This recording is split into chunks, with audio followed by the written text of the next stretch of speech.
నిర్బంధం ఇక అది జోక్ ఆఫ్ ద మిలేనియం అధ్యక్ష. కాంగ్రెస్ పార్టీ నియంతృత్వం గురించి మాట్లాడడం, నిర్బంధం గురించి మాట్లాడడం, ప్రజాస్వామ్యం గురించి మాట్లాడడం, ఎన్కౌంటర్ల పేరిట 100 మందిని కాల్చి చంపింది ఎవరు అధ్యక్ష? ఎమర్జెన్సీ పెట్టింది ఎవరు అధ్యక్ష? తెలంగాణలో నెత్తురు కారిచ్చింది ఎవరు అధ్యక్ష? పౌర హక్కుల హననం చేసింది ఎవరు అధ్యక్ష? మీ హయాంలోనే కదా గ్రీన్ టైగర్లు, బ్లాక్ కోబ్రాలు, నయీం ముఠాలు విచ్చలవిడిగా తిరిగింది ఎవరు? పెంచింది ఎవరు అధ్యక్ష? వీళ్ళు కాదా? ఇలా మాట్లాడుతున్నారు అధ్యక్ష పౌర హక్కుల గురించి. అధ్యక్ష మా సీతక్క గారికి తెలుసు అధ్యక్ష పౌర హక్కుల గురించి. ఆనాడు చర్చల కోసం నక్సలైట్లను పిలిచి కాల్చి చంపింది ఎవరు అధ్యక్ష? వీళ్ళు కాదా అధ్యక్ష? నేను ఏమంటున్నా అంటే ఇవాళ వచ్చి 1000 ఎలుకలు తిన్న పిల్లి తీర్థయాత్రలకు బయలుదేరినట్టు చాలా నీతివంతమైన మాటలు మాట్లాడతామంటే కుదరదు అధ్యక్ష. చరిత్ర చెరిపేస్తే చెరిగిపోదు, చించేస్తే చినిపోదు అధ్యక్ష. ఇంకొక మాట ఇంకా చాలా ఉన్నాయి అధ్యక్ష చెప్పాలంటే. అధ్యక్ష ఒక్క మాట, విద్యుత్ రంగం గురించి చాలా చెప్పారు అధ్యక్ష. విద్యుత్ రంగం గురించి చాలా చెప్పారు అధ్యక్ష. విద్యుత్ రంగం మీద వాస్తవాలు చెప్పాల్సిన బాధ్యత మా మీద ఉంది. ఇవాళ శ్వేతపత్రాలు అంటున్నారు అధ్యక్ష.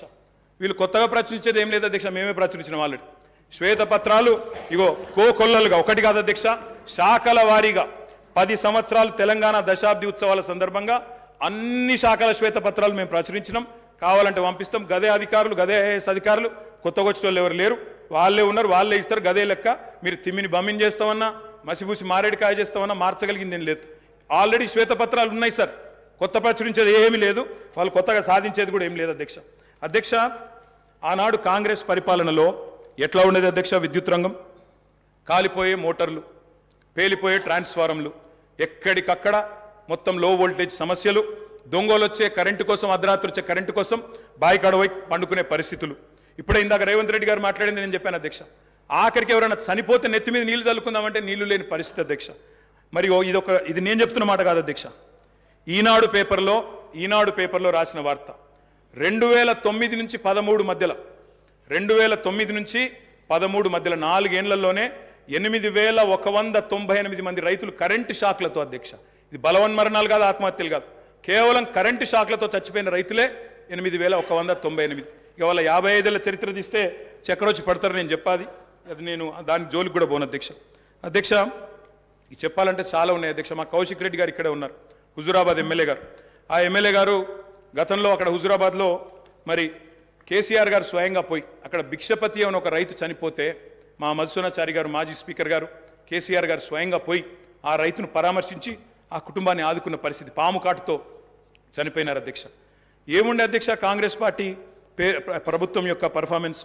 పరిశ్రమలకు వారానికి 2 రోజులు పవర్ హాలిడేలు, రైతులకు ఏనాడు 5-6 గంటలు మించి కరెంట్ ఇయ్యలే, ఎప్పటికప్పుడు మూతబడ్డ వేల కార్ఖానాలు, ఇక రాస్తే రామాయణం అంతా చెప్తే మహాభారతం అంతా అన్నట్టు సబ్ స్టేషన్ల ముంగట ధర్నాలు, ఇక ఎక్కడికక్కడ ఎండిపోయిన వరి చేన్లు మక్కంకులతో రైతుల రాస్తారు రోకోలు. అధ్యక్ష ఆనాడు విద్యుత్ శాఖ మంత్రిగా, ఆర్థిక శాఖ మంత్రిగా రోషయ్య గారు ఉండేది అధ్యక్ష, కొనిజేటి రోషయ్య గారు స్వయంగా ఒకసారి స్టేట్మెంట్ ఇచ్చినారు. ఏమని?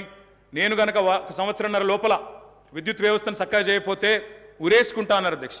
ఇదే శాసనసభలో. సంవత్సరంన్నర తర్వాత తుమ్మల నాగేశ్వరరావు గారు ఇంకా పెద్దలు వారందరికీ తెలిసి ఉండాలి, గుర్తుండాలి.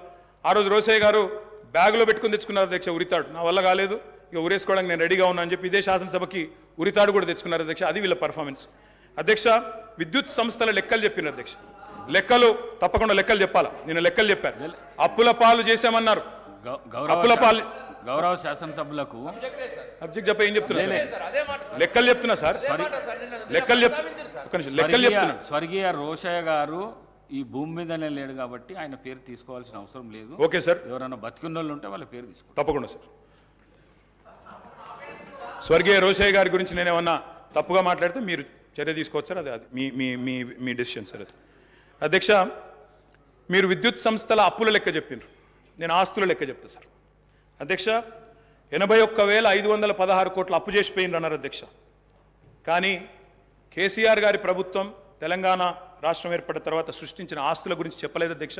ఉద్దేశపూర్వకంగా బదనాం చేయడానికి, బట్టగాల్చి మీదేయడానికి, అప్పుల సాకు చెప్పి 6 గ్యారంటీలు గొట్టెతందుకు ఒక ఉపోద్ఘాతాన్ని రూపొందించి ఇగో అప్పుల పాలైపోయింది, దివాలా తీసిందని చెప్పి తప్పించుకోవడానికి తప్ప ఇంకోటి కాదు అధ్యక్ష. అధ్యక్ష టీఎస్ ట్రాన్స్కో అధ్యక్ష, ఇంకొక మాటలో చెప్పాలంటే అధ్యక్ష వీళ్ళు అప్పచెప్పిపోయినాడు 2014లో. విద్యుత్ శాఖ అతి భయంకరమైన శాఖ అధ్యక్ష, అతి భయంకరమైన శాఖ. అత్యంత దురవస్థలో మాకు అప్పచెప్పిపోయినారు. అప్పచెప్పిపోయినప్పుడు ఏంది అధ్యక్ష పరిస్థితి?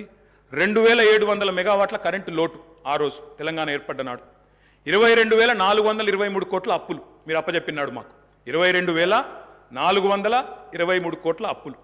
అధ్యక్ష ఆనాడు ఇది ఆ రోజు మీరు అప్పచెప్పినప్పుడు అప్పులు 22,000, లోటు 2,700. అధ్యక్ష ట్రాన్స్కో ఆస్తులు అధ్యక్ష లెక్క వాళ్ళేమో అప్పులు చెప్పారు, నేను ఆస్తులు చెప్తున్నా. ట్రాన్స్కో ఆస్తులు వాళ్ళు అప్పచెప్పిపోయినాడు మాకు 2014లో 7,461 కోట్లు. ఈరోజు అధ్యక్ష ట్రాన్స్కో ఆస్తులు మళ్ళీ తిరిగి మేము వాళ్ళకి అప్పచెప్పినప్పుడు 24,476 కోట్ల అధ్యక్ష.